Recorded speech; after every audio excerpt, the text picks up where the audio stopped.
प्यारे विद्यार्थियों, आज हम बीएससी नर्सिंग की साइकेट्रिक नर्सिंग का टॉपिक है सब्सटेंस यूज डिसऑर्डर। इसमें हम इसके डेफिनेशन समझेंगे और कुछ इससे रिलेटेड टर्मिनोलॉजी के बारे में अध्ययन करेंगे जो इस टॉपिक के अध्ययन करते वक्त हमें काम में आएगी। सबसे इम्पोर्टेंट बात यह है कि सब्सटेंस यूज डिसऑर्डर ये टॉपिक का नाम है, अर्थात इसकी डेफिनेशन क्या होती है। यदि हम डेफिनेशन देखें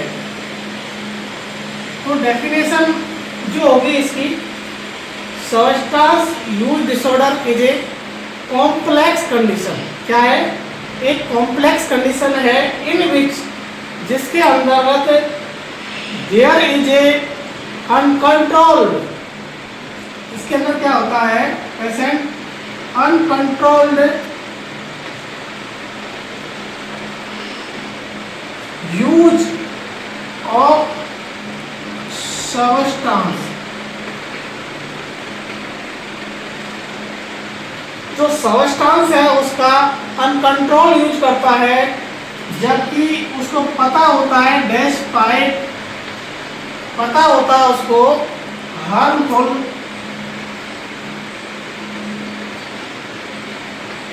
कॉन्सिक्वेंस। सब्सटेंस का अनकंट्रोल यूज है, अर्थात यदि हम देखें दोबारा से तो substance use is a complex condition in which there is uncontrolled use of substance despite harmful consequence। ये क्या है? इसकी डेफिनेशन है। यदि हम सब्सटेंस को देखें तो सब्सटेंस क्या है? कोई ड्रग हो सकती है, मेडिसिन हो सकती है। अब ये ड्रग या मेडिसिन जो है या तो लिक्विड रूप में हो सकती है या फिर सॉलिड फॉर्म में हो सकती है या फिर सेमी सॉलिड फॉर्म में हो सकती है। इसके बावजूद भी वो लगातार इसका अनकंट्रोल यूज करता रहता है। इस स्थिति को क्या कहते हैं? Substance use disorder. इसकी डेफिनेशन के बाद हम यदि देखें कुछ टर्मिनोलॉजी है उनके बारे में अध्ययन करते हैं जो इस टॉपिक को पढ़ने के दौरान हमें बार बार पढ़ने को सुनने को मिलेगी। सबसे पहला है टर्मिनोलॉजी है सब्सटेंस। यदि हम टर्मिनोलॉजी देखें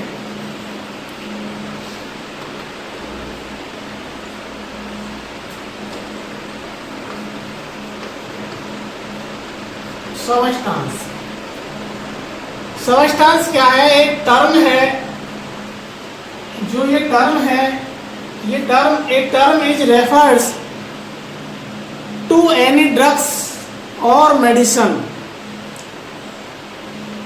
और toxin that share the potential for abuse. Substance एक टर्म है जो कि रेफर कर रहा है किसको? ड्रग्स को, मेडिसिन को या फिर कोई टॉक्सिन को रेफर करता है और जिसका पेशेंट पोटेंशियली क्या करता है? अब्यूज करता है। एब्यूज मतलब होता है एबनॉर्मल यूज।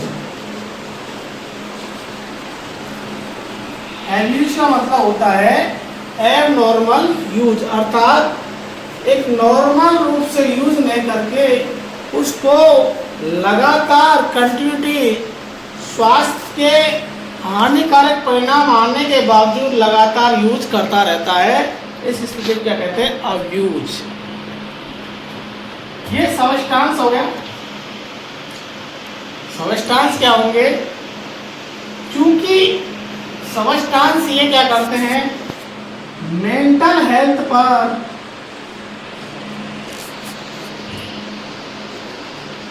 और फिजिकल हेल्थ पर दोनों पर ही क्या करते हैं? अपना हार्मफुल इफेक्ट छोड़ते हैं, इसलिए इन सब्सटेंस को क्या कहा जाता है, साइको एक्टिव सब्सटेंस भी कहा जाता है। क्या कहा जाता है, साइको एक्टिव सब्सटेंस भी कहा जाता है। यदि हम इसकी दूसरी टर्मिनोलॉजी देखें तो इसी में आपको पढ़ने को मिलेगी, सुनने को मिलेगी एडिक्शन।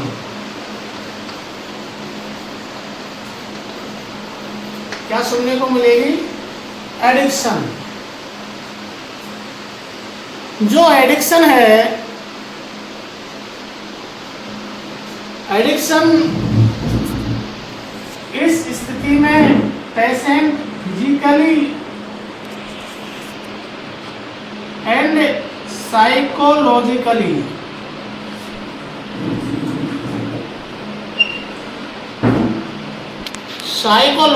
क्या हो जाता है, डिपेंड हो जाता है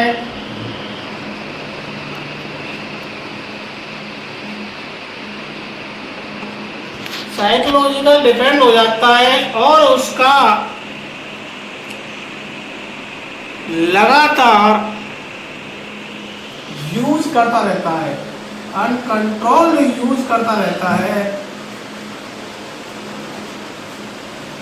फिजिकली और साइकोलॉजिकली सब्सटेंस पर पेशेंट इस तरह एडिक्ट हो जाता है, इस तरह डिपेंड हो जाता है कि उसको अपनी दैनिक दिनचर्या संपन्न करने के लिए, नॉर्मल एक्शन में रहने के लिए उसको सब्सटेंस का लगातार यूज करना पड़ता है।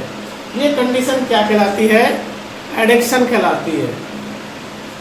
इसी में तीसरा जो टर्मिनोलॉजी है, समझ में आई होगी, उम्मीद करता हूँ आपके दोनों टर्म समझ में आई होगी। तो तीसरा टर्मिनोलॉजी है, तीसरी, वो है अब्यूज। ये भी आपको बार बार सुनने को मिलेगी। मैंने अभी थोड़ी देर पहले बताया था ए बी प्लस यूज। यदि इसको हम अलग अलग करके देखें तो ए बी का मतलब हुआ एब नॉर्मल और यूज मतलब किसी भी चीज का उपयोग करना। यदि हम कोई ड्रग्स ले रहे हैं या कोई प्रोडक्ट ले रहे हैं तो यदि उसको एक लिमिटेशन में, यदि हम लिमिट में रहकर, नॉर्मल वे में रहकर यदि उस कार्य करेंगे, उसको यूज करेंगे तो वो हमारी बॉडी पर किसी तरह का एबनॉर्मल इफेक्ट नहीं शो करती है।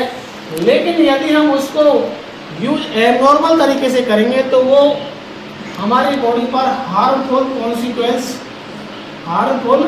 कॉन्सिक्वेंस शो करने लग जाती है और उसका हम एबनॉर्मल स्थिति को क्या कहते हैं, अब्यूज। इस स्थिति क्या कहते हैं, अब्यूज। तीसरा पॉइंट है, चौथा पॉइंट है इसी में। अगला हम देखें जो चौथा टर्मिनोलॉजी है, डिपेंडेंस। ये भी आपको टर्म्स है वो बार बार सुनने को मिलेगी। इस डिपेंडेंस जो टर्म्स है ये रेफर करता है पेशेंट फिजिकली एवं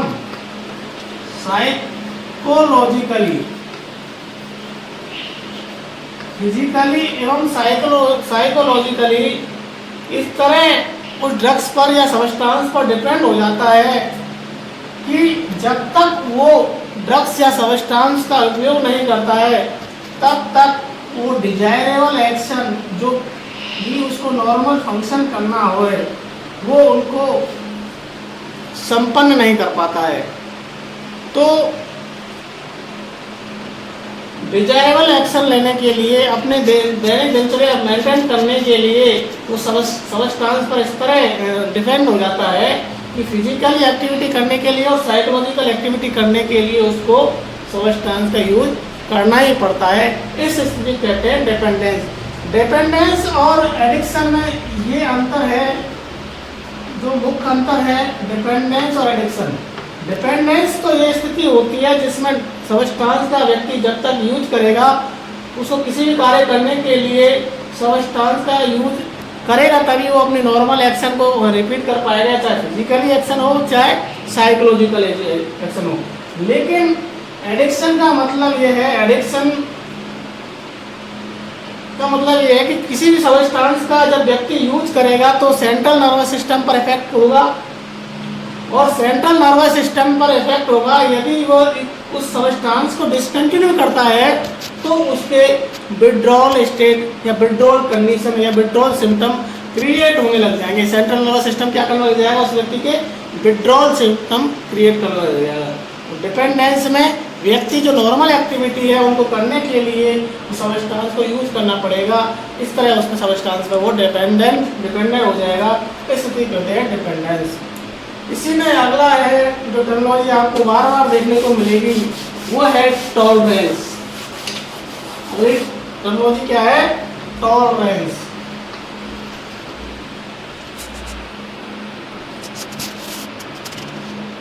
पांचवा पॉइंट है tolerance.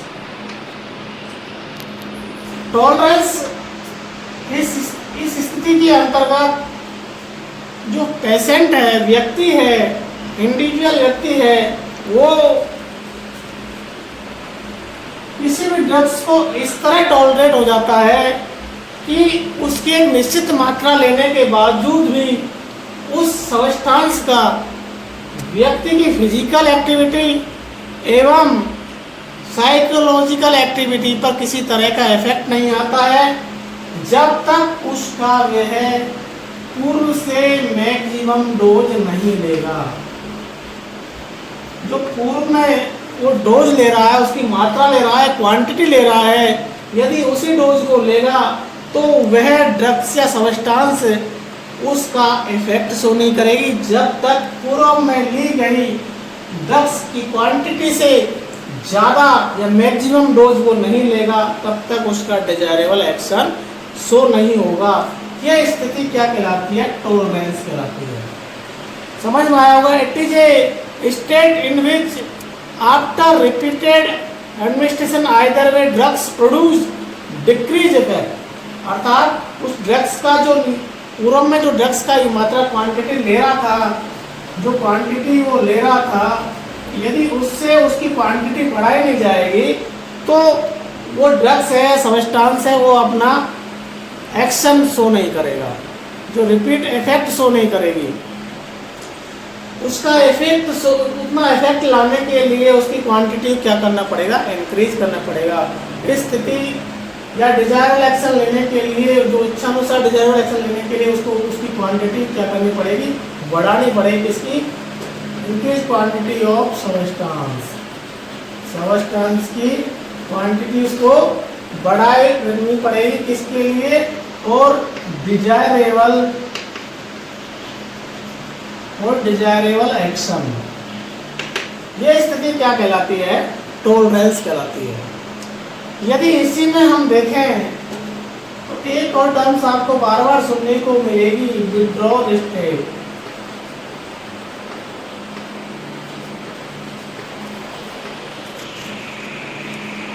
Withdrawal state, withdrawal state क्या है? विड्रॉल स्टेट में व्यक्ति यदि इस सब्सटेंस का वो डिसकंटिन्यू करता है तो सेंट्रल नर्वस सिस्टम बॉडी के अंदर साइन एंड सिम्टम शो करने लग जाता है। Abnormal functioning of body, sign symptom show करने लग जाता है, जिसमें व्यक्ति को जो स्थिति है वो एबनॉर्मल हो जाती है, उसकी कंडीशन है एबनॉर्मल हो जाती है। एक group of sine and symptom recurring for a limited time, एक निश्चित समय के लिए क्या है, उसमें एक साइन एंड सिम्टम के ग्रुप बहुत सी मात्रा में उसको साइन सिम्टम व्यक्ति शो करता है। इस स्थिति कहते हैं विड्रॉल स्टेज। जब तक वह उन्हें उस सब्सटेंस का यूज नहीं करेगा तब तक वो विड्रॉल स्टेट में रहेगा। एक और टर्मिनोलॉजी आपको इसमें देखने को मिलेगी, सेवन टर्मिनोलॉजी है, वो है पॉली सब्सटेंस यूज।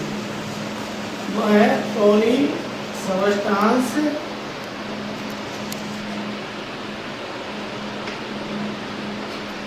इसमें क्या होता है, इस स्थिति में पेशेंट एक सबस्टांस के साथ साथ अनदर सबस्टांस का यूज करता है।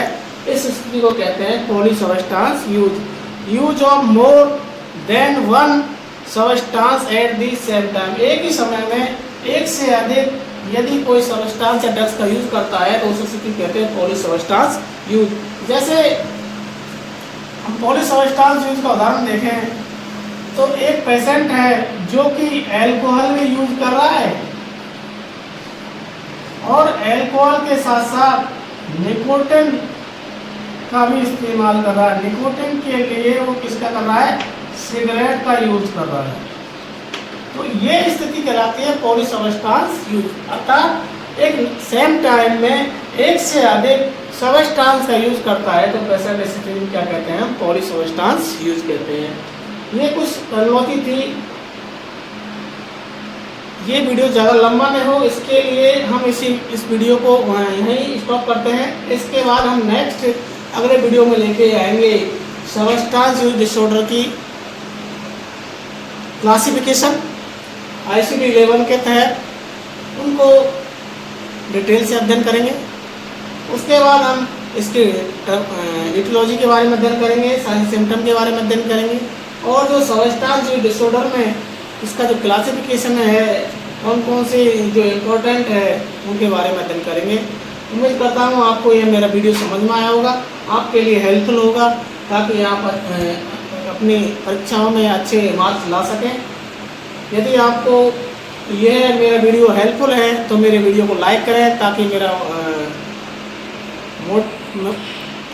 एनकरेज हो, मुझे आपके और नए नए टॉपिक लाने में उत्साह वर्धन हो मेरा। आज के लिए इतना ही। जय हिंद, जय भारत, नमस्कार।